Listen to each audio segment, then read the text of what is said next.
Next one's from Matthew Ince, and the subject is what if. What's up, K100? In my opinion, this whole CM Punk and AEW Collision stuff seems like a big work to me, but then again, I'm a mark and I always fall for stuff. The reason why I think it's a work is because it's bad and it's making everyone look bad. I do think it's inevitable that CM Punk will be in the ring by all in 2023, but what I would like to know from you guys is, what if between now and the middle of the summer, there's even more backstage drama with CM Punk, or even worse, he gets injured, which would be again, so. What do you see as AEW's biggest matches that don't involve CM Punk? Also, did you guys hear that AEW recently did a house show to under 900 people to a venue that holds 4,000? Also, one of the AEW Collision shows is being held in a venue that holds 18,500 and has sold less than 600 tickets. Rough times for AEW ahead. Yeah, bro, I'm just saying they haven't. Bro, the Wembley show and like these ticket sales on these shows tell you the climate of professional wrestling today. Weekly TV, weekly house shows and stuff are not interesting.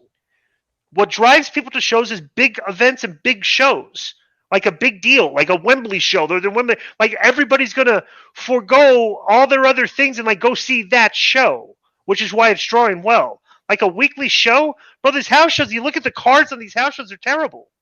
There's no good. There's no like A-list matchups that would make you, even the half right, and they're doing it. Also, they're doing it on TV. Well, that's their fault, bro. They got all this talent that they're paying him a year, and you can't put on stacked house shows. But not even because look, because as far as house shows, WWE's still doing good because they're doing a good product. We're doing good because we're putting out a good product. You know. Somebody tweeted this. I guess if I can find the tweet, but bro, Joe, go try and find the AEW Twitter.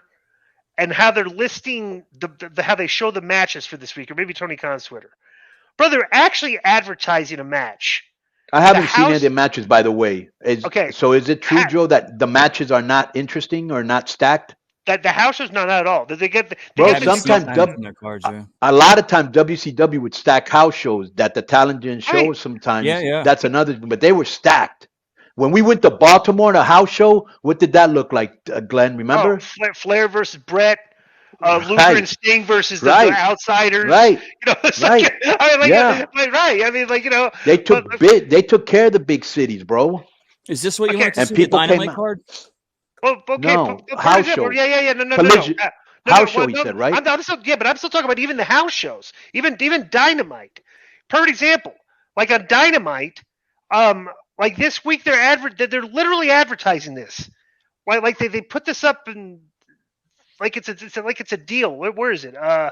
It's like the house. Somebody brought this up. Like AR Fox is like 0-8 in his last 8 matches on AEW, and he's being billed as advertised for a match against him and 2 other guys against the House of Black this week on Dynamite. Yeah. And like people look at it like, who would want to watch this match? Well, like, why would you even advertise this? This is like that. This is like a matchup of like one of your prominent most of their fans. Of because the problem is most of their fans are hardcore marks, right?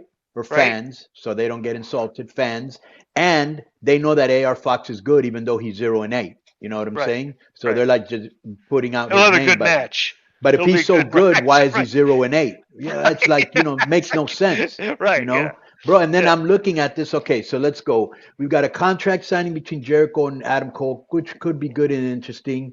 We'll hear from Ricky Starks. That could be hit or miss. Sometimes he does great ones. Sometimes I'm like, what are you doing? House of Black versus Blake Christian, AR Fox and Metallic. Ooh.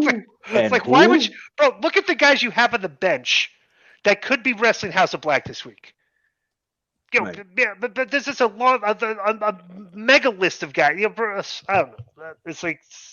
But here we go again for the hardcore. Metallic is a guy that was in WWE Arena Mexico as I believe Máscara Dorada. So they know he can go. And Blake Christian's this young guy that everybody's raving about. So all the hardcores know who he is. So again, this is for hardcore fans because the casual fans going, who? Right. Dominic said that on. Did you see Dominic on Raw said that last night? No, what did he say? He said, who? Because they were mentioning somebody great. said yes, somebody He might have gotten that. He should get that over, and like credit us. Yeah, he should. And now then we've got the 4 pillars. I wonder if anybody will bring up how Jungle Boy got dog walked. What are you doing? Interview? Like, maybe they'll end up all four fighting and security and try to heat this up because Taya Valkyrie against Lady Frost. Right. Who? Right. So but here again to the hardcores, Lady Frost she was an Impact and she's got a good look and she can go. You know? But that's again for the hardcores. But you already have the hardcore fans. Right. That's what I don't understand. Thing. Claudio and Wheeler Yuta against Lucha Brothers. Bro, that thing should be like a 2 to 3 week build-up. Not just a cold match. Like just for the Ring of Honor titles. Like, how was this built up at all? Or any, like, you know, I don't know. I don't recall these guys being an angle or even anything last. So whatever. I don't know. And like, so the main match is Orange Cat. Like, here's the highlight: the front and center, Orange Cass against Kyle Fletcher.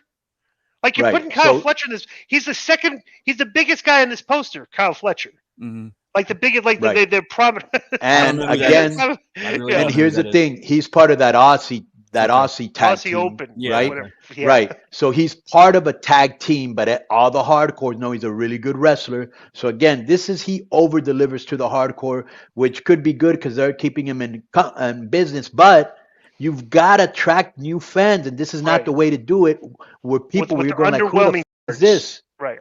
They are good. They're all good. Kyle Fletcher's good. Lady Frost is good. Blake Christian is good. They're all good. Right. But they don't have names, and this is a name-driven business, just like Hollywood is. You know, you don't go put on the in a big movie some guy you've never heard of, unless it's a franchise movie where but yeah.